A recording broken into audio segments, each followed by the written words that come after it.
Your self-doubt is just disguised with fear. It's another way that you identify and keep yourself safe with not having what it is that you want. And in this video, we're going to be breaking that down further, so stay tuned.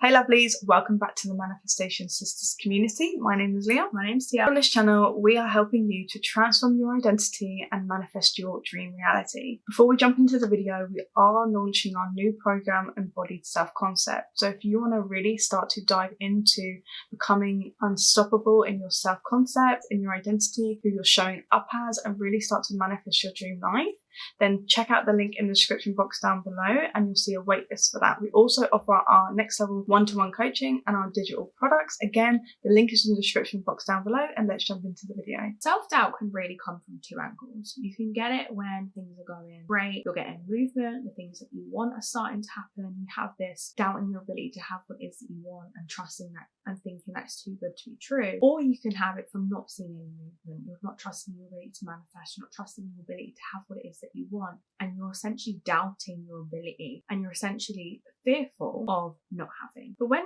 we think about these two angles, all self-doubt is a re-identification of old self. It's fear which attaches you to the old thinking, old belief system, your feelings of what you used to be used to. What was your familiar? So when you're shifting out of that identity, and we always say this, and you're going from that point A to B, where you're consciously manifesting something, you want something, you've claimed it, and you're moving your identity to it, there comes that period of waver, and it's perfectly normal of your belief system, of going from old thinking to new thinking, old identity to new identity. And no matter where you are in your journey, it's the conscious awareness of bringing yourself back to your truth, back to your decision, back to your choice, that starts to disassociate from them fearful thinking, thoughts and feelings.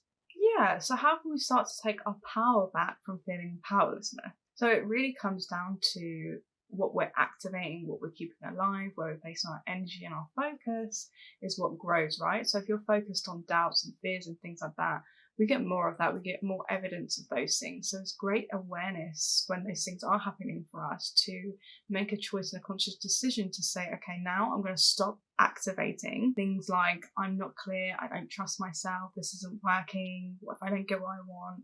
And then really start to shift our focus and our energy and our attention onto activating more of getting into a place everything is always working out for me. And a great way to do this is with our self-talk, is with doing Rampage and things like that we've mentioned before. We have a Rampage playlist if you want to check that out, we can link that down below. And the good thing is when our self-talk is so powerful, because we're always talking to ourselves, we're always having those conversations, right? So when we have the awareness to notice that we're having those doubts come up, we get to stop ourselves in those moments and really take a breath, really like breathe a little bit, and then go into your rampage, right? Get yourself into a calm, neutral place and then start to rampage what your truth is. No, I'm the version of myself who is this person. I'm the version of myself that always gets what I want. I'm the version of myself that no longer has doubts when it comes to me having what I want.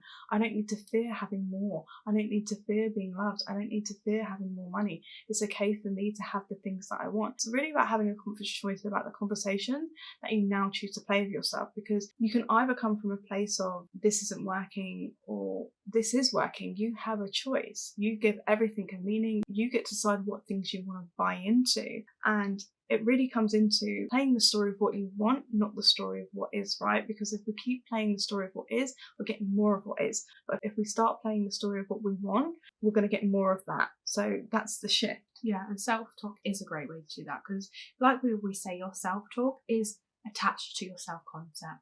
So when fear in the form of self-doubt comes up, you doubt your ability, whatever point you're at, the way that you start to transform that, the way that you start to dissociate from that fear and reprogram it is through what you're telling yourself, is through the attention, your focus, the perspectives, the beliefs that you're choosing to continue perpetuating. And in those moments, like Leah said, it's up to you to decide, do I want to keep perpetuating I'm doing this wrong? Do I want to keep thinking that I'm missing something? Do I want to keep perceiving my reality through this is too good to be true? Or do I want to step into the identity where these desires are my birthright? Where I want to invoke the feeling state of this was always meant for me through what I'm consciously telling myself. And when you start to consciously do that, you are activating identity, you are transforming your self-concept because you're claiming the identity of the version of you that has it. And like we always say, that is the shift, because once you transform, then so does your reality. It's law. So as you start to claim and transform and invoke this version of yourself that has what it is that you want internally, you must get that reflection externally, because it's not.